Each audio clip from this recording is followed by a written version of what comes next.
Hello my dear friends, कैसे हैं आप लोग। करण भट्ट की यूट्यूब चैनल में एक बार फिर से आपका हार्दिक स्वागत है। और guys, standard 10th Gujarat board का हम लोग एसएस पढ़ रहे थे और उसमें चैप्टर नंबर 8 हम लोगों ने स्टार्ट कर लिया था। देखा था हम लोगों ने कि भाई रीजंस क्या होते हैं कि जिसके कारण प्राइस राइज होती है, इन्फ्लेशनरी सिचुएशंस और वो सारी चीज़ें हम लोगों ने पहले के 3 पार्टों में देख ली थी। और ये बेसिकली हमारा चौथा पार्ट है। ठीक है, कौन से चैप्टर का? Chapter number 18, that is price rise and consumer awareness. अब गैस, इस पर्टिकुलर टॉपिक की अगर बात करें तो हम लोग देखने वाले हैं कि प्राइस कंट्रोल क्यों होनी चाहिए। ठीक है, आइए देखते हैं, स्टार्ट करते हैं। सबसे पहला, the vicious circle of price rise keeps on moving continuously because increase in profit, increase in income, increase in purchasing power, increase in demand of goods and services, and lives of poor and middle class people becomes miserable. मतलब है ना, हम लोगों ने जब last sessions लिए थे तब समझाया था मैंने कि अगर मनी सप्लाई इंक्रीज होती है तो लोगों की इनकम बढ़ती है, इनकम बढ़ेगी तो लोगों की परचेजिंग पावर भी बढ़ेगी। उसके बाद अगर परचेजिंग पावर बढ़ेगी तो उन लोगों की डिमांड भी बढ़ेगी। लेकिन डिमांड के साथ साथ सप्लाई इतनी तेज़ी से नहीं बढ़ पा रही। और अगर डिमांड ज़्यादा है लेकिन सप्लाई कम है तो डेफिनेटली प्राइस राइज होगा। अब जो लोग रिच पीपल है, जो लोग अपर मिडिल क्लास में है, इवन जो लोग मिडिल क्लास में भी रहते हैं, वो लोग तो ये प्राइस राइज क्या कर पाएंगे, थोड़ा बहुत सेटल कर लेंगे अपनी लाइफ और उसमें वो लोग इजीली उसे टैकल कर सकते हैं। लेकिन जो पुअर पीपल्स हैं, जो middle class, lower middle class peoples हैं, वो इसे टैकल नहीं कर पाते। अब 5 रुपये के फ़र्क, प्राइस बढ़ने से हमें कोई फ़र्क नहीं पड़ता, लेकिन पुअर पीपल की लाइफ जो है, उनका जो पूरा बजट है वो पूरा हिल जाता है। तो इन लोगों के सेफ्टी पर्पस के लिए, उन लोगों को प्रोटेक्शन प्रोवाइड करने के लिए प्राइस राइज ना हो वही बेहतर होगा। सेकंड पॉइंट है, rate of saving and capital generation decreases due to price rise. अब ऐसा क्यों? क्योंकि production of capital generation decreases due to price rise, production of necessary commodities decrease, new business industries employment stops. क्या होता है कि price rise होता है, समझो कि पहली हमारी सैलरी थी 10,000। ठीक है, हमारी पहली सैलरी थी 10,000, तब हम लोग सेविंग्स करते थे कुछ 3,000 की। अब अब क्या होगा, हमारे जो 10,000 में से जो 7,000 का हमने खर्चा किया था, अब वो 7,000 का खर्चा अभी प्राइस राइज होने की वजह से पहुंच गया है 9,000 पे। हमारी सैलरी तो अभी भी 10,000, लेकिन जो खर्चा हम लोग 7,000 का कर रहे थे, वो खर्चा अभी प्राइस राइज की वजह से हमारा 1,000 पे चला गया है। तो हमारी सेविंग अब कितनी होगी? अब सिर्फ हम लोग 1,000 ही सेविंग कर पाएंगे। तो गाइज, आप देख सकते हो कि हमारी जो सेविंग्स है वो कम हो जाती है। और अगर सेविंग कम हो जाएगी हमारी, तो हमें कहीं पे फ्यूचर में इन्वेस्ट करना है तो वो हम लोग इन्वेस्ट नहीं कर पाएंगे।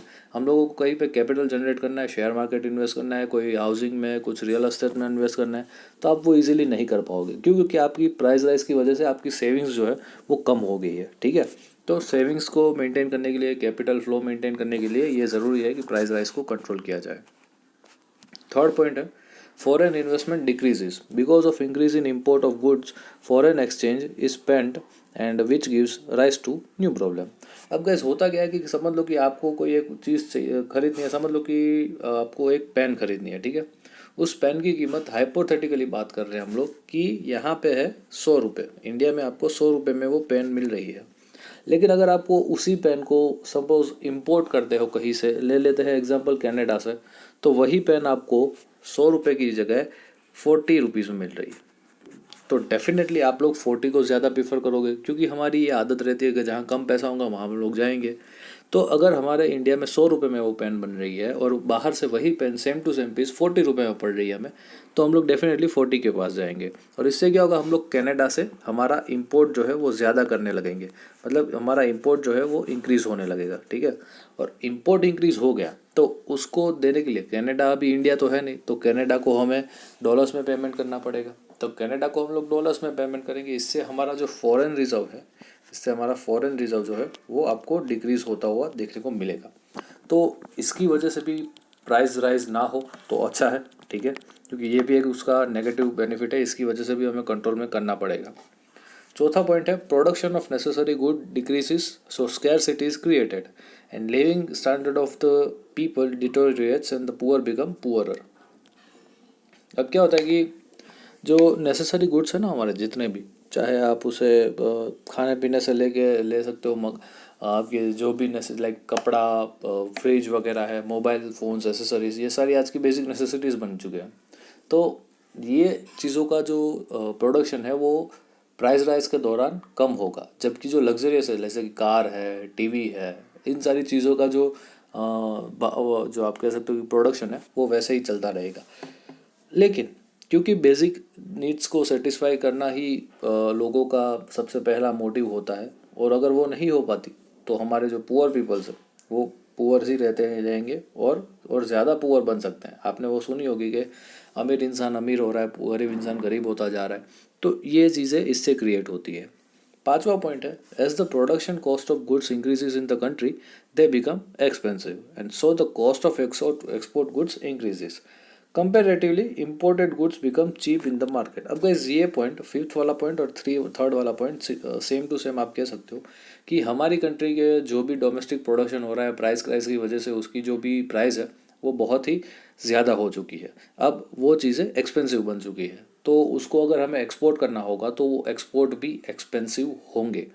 और एक्सपोर्ट एक्सपेंसिव है लेकिन वही इंपोर्ट हमारे ज़्यादा चीपर बनते जाएंगे, ज़्यादा सस्ते हो जाएंगे, और इससे क्या होता है हमारे एक्सपोर्ट डिक्रीज़ होंगे जबकि हमारे इंपोर्ट्स बढ़ने लगेंगे। और एक्सपोर्ट और इंपोर्ट के बीच में अगर इम्बैलेंस रह गया तो आपकी इकोनॉमी का जो बैलेंस ऑफ पेमेंट है वो पूरी तरह से बिगड़ जाता है।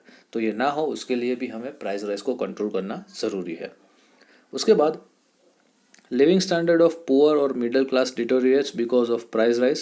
In order to fulfill requirements, immoral activities like theft, robbery, murder, crime, betting, hoarding, profiteering, black marketing, corruption, suicide increase in the society। ठीक है। अब क्या होता है गाइस कि हम एक इंसान है, ठीक है, तो हमें ना जो है वो हमारी बेसिक नेसेसिटी कंप्लीट करने के लिए पैसे चाहिए होंगे। तो अगर हमारे पास उतने भी पैसे नहीं आ रहे हैं तो जो इंसान है वो किस वे में गुजरेगा, वो अपनी सेटिस्फेक्शन अपनी नीड्स को कंप्लीट करने के लिए कोई भी रास्ता ढूंढेगा। चाहे वो चोरी का रास्ता अपनाएगा, वो किडनैपिंग का रास्ता अपनाएगा, वो मर्डर्स का रास्ता अपनाएगा, वो ड्रग्स वगैरह ट्रैफिकिंग में अंदर घुस जाएगा। ठीक है। तो ये सारी चीज़ें जो है आपको देखने को मिलती है इंक्रीज। तो मतलब आप समझ सकते हो कि प्राइस राइज के सोशल इफ़ेक्ट्स भी हैं, सोशल लेवल्स भी इससे पैदा होते हैं। ठीक है गाइस, आई होप आपको समझ में आएगा कि ये पॉइंट हम लोग यहीं पे ख़त्म करते हैं। ये वीडियो भी हमारा यहीं पे ख़त्म होता है। छोटे छोटे वीडियो में बना रहा हूँ गाइस ताकि आप लोग भी बोर ना हो जाओ, और हमारे वीडियोस भी है जो वो रेगुलरली आप लोगों को मिलते रहे। अच्छा, वो एक और चीज़ जो पहले का अगर किसी का रह गया है तो वो पहले के वीडियोस देख लेना, पार्ट ए बी एंड सी मैंने इसी वीडियो के डिस्क्रिप्शन बॉक्स में डाल दिए हुए हैं। साथ ही साथ मैंने हर एक वीडियो के डिस्क्रिप्शन बॉक्स में मैंने अपनी पीडीएफ भी अटैच कर दी है। तो अगर आप मेरी पीडीएफ में से भी पढ़ना चाहते हो तो उसमें से भी आप ये सारी चीज़ें पढ़ सकते हो। पीडीएफ पूरे चैप्टर की रेडीमेड मिल जाएगी आपको, और वो भी मेरे को डिस्क्रिप्शन बॉक्स में आपको अवेलेबल होगी। ठीक है।